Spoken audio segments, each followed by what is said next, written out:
नमस्कार दोस्तों। आज मध्य प्रदेश में जनजातियों में जो आज का पॉइंट है या आज का विषय है वो बैगा जनजाति है। तो आज हम इसमें चर्चा करेंगे कि बैगा जनजाति कहाँ पाई जाती है, उसका निवास क्षेत्र कहाँ है, विशेषताएं क्या है, आर्थिक विशेषताएं क्या हैं, सांस्कृतिक विशेषताएं क्या हैं, नृत्य कौन से हैं, विवाह पद्धतियाँ क्या है या उसकी उपजातियाँ कहाँ कहाँ हैं। इन सभी बिंदुओं पर हम जो है बारी बारी से इसमें हम चर्चा करेंगे।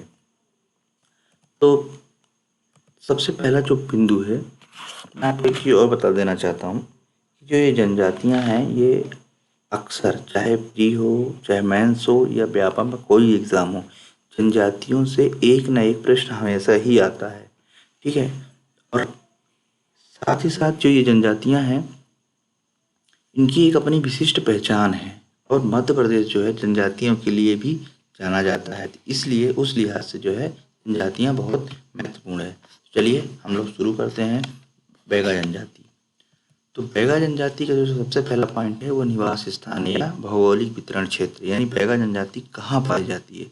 तो बैगा जनजाति बेसिकली मध्य प्रदेश में जो है पूर्वी सतपुड़ा क्षेत्र, पूर्वी सतपुड़ा क्षेत्र यानी बालाघाट, मंडला, डिंडोरी, शहडोल, ये क्षेत्र क्या है, पूर्वी क्षेत्र कहलाता है। यानी जो ये जो मैप में ये वाला क्षेत्र है, ये क्षेत्र है, ये क्षेत्र जो है पूर्वी सतपुड़ा क्षेत्र कहलाता है। ये क्षेत्र है ना, ये क्षेत्र बैगा जनजाति मध्य प्रदेश में तो पूरे क्षेत्र में पाई जाती है, लेकिन जो विशेष तौर पे जो पाया जाता है ये यही क्षेत्र है। ठीक है। कहाँ पाया जाता है, पूर्वी क्षेत्र में। इसके बाद जो अगला पॉइंट है वो है शारीरिक बनावट, रंग रूप, शारीरिक विशेषताएं, यानी बैगा जनजाति दिखते कैसे हैं, किस तरह से जो है इनका रूप रंग है। तो बैगा जनजाति जो है ये इनका रंग काला, मध्यम कद के, शरीर सुगठित और नाक चपटी होती है। यानी ये बहुत बड़े बहुत लंबे नहीं होते हैं और ना बहुत ज़्यादा मतलब छोटे होते हैं। इनका रंग सांवला या काला होता है, नाक चपटी होती है।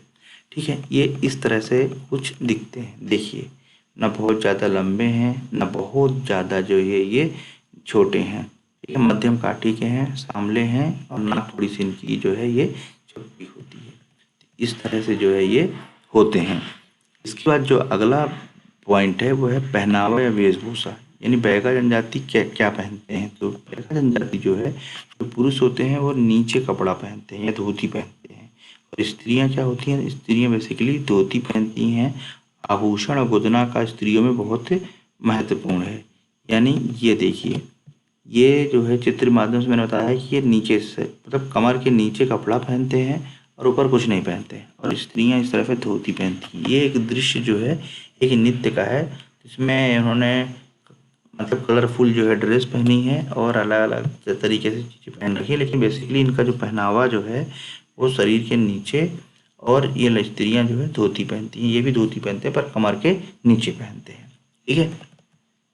ये चित्र दिखाने का मतलब मकसद यही है जिससे कि आपको जो है एक बार में ही दिमाग में आपके रहे, क्योंकि क्या होता है कि बोला हुआ दिखाया हुआ से ज़्यादा वो है ना।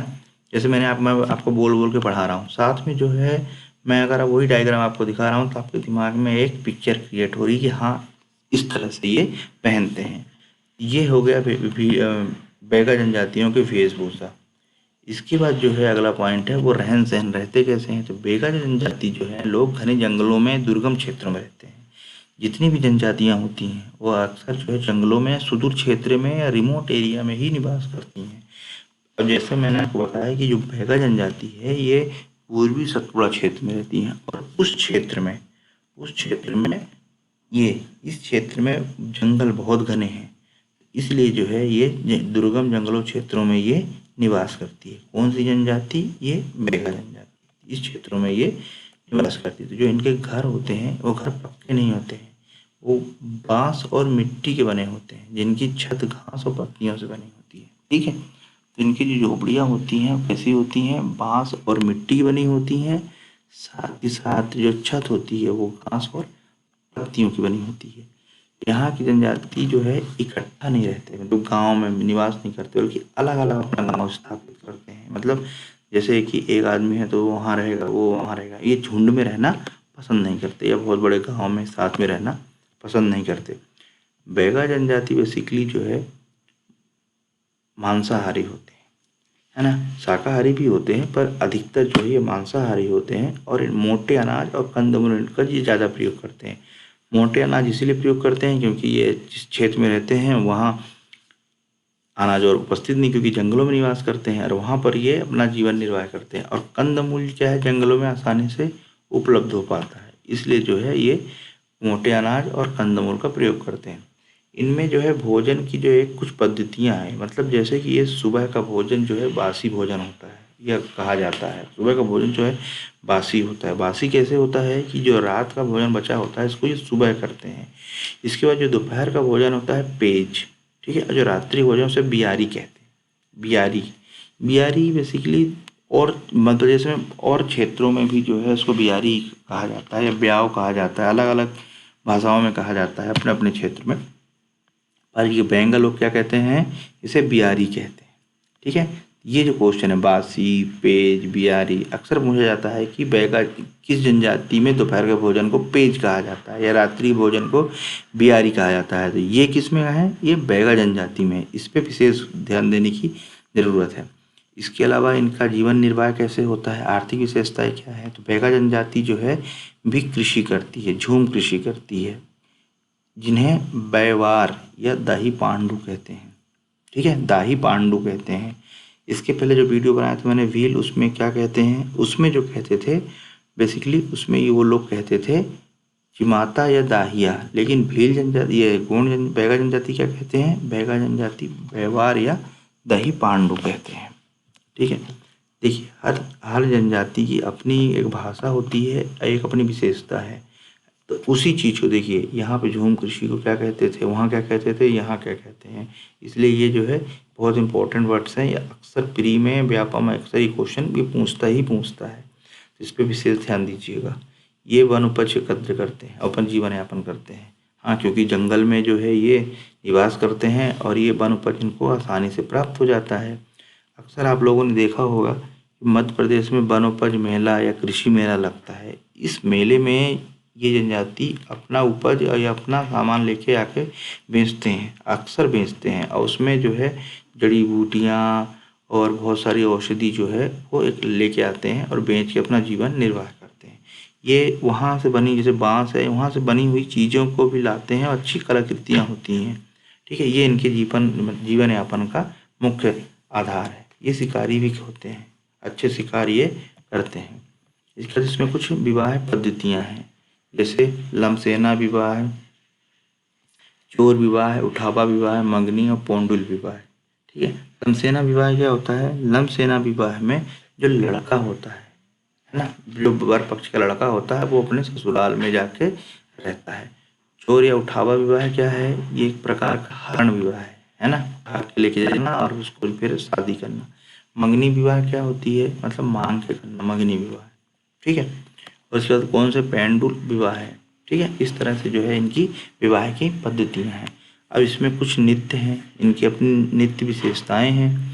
तो कौन कौन से हैं, कर्मा, सैला, फाग, परधोनी, ये 4 प्रकार के जो है इनके नृत्य हैं। अब इनकी सांस्कृतिक विशेषताएं क्या है, तो बैगा जनजाति जो सर्वाधिक गोदना प्रिय जनजाति है। ये क्वेश्चन एक बार पूछा गया है कि विश्व की सर्वाधिक गोदना प्रिय जनजाति कौन सी है, तो कौन सी है, बैगा जनजाति जो है गोदना प्रिय जनजाति है। इनके प्रमुख देवता बूढ़ा देव है। और बैगा जनजाति की सबसे विशेषता ये है, क्योंकि इनके घर पक्के तो होते नहीं हैं, तो ये क्या करते हैं कि दीवालों पे मिट्टी से बनी हुई कलाकृतियाँ बनाते हैं, और फिर उसको उसमें रंग भरते हैं। मिट्टी से बनी हुई कलाकृतियों में भगवान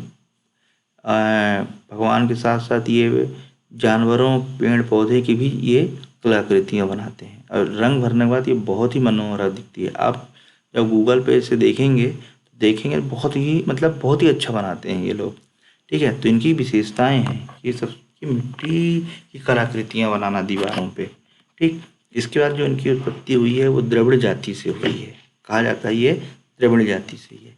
इनकी कुछ उपजातियां भी हैं, जैसे बिजवा, नरोतिया, भरोतिया, नाहर, कटमैना, रेमैना, ये जो है इनकी उपजातियां हैं। तो इस तरह से जो है बैगा जनजाति का ये चैप्टर कंप्लीट हुआ।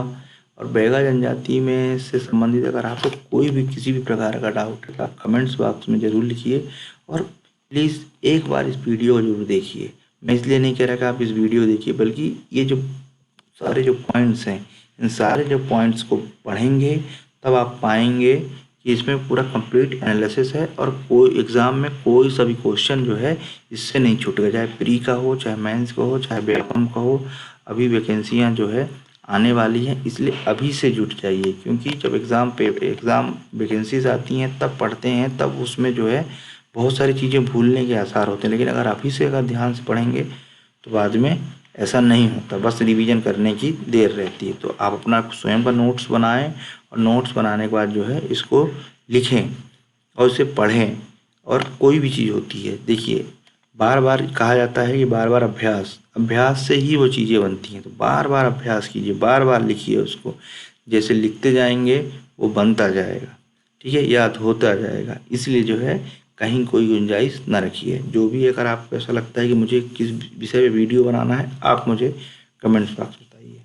पढ़ते रहिए पढ़ते रहिए, मस्त रहिए, खुश रहिए।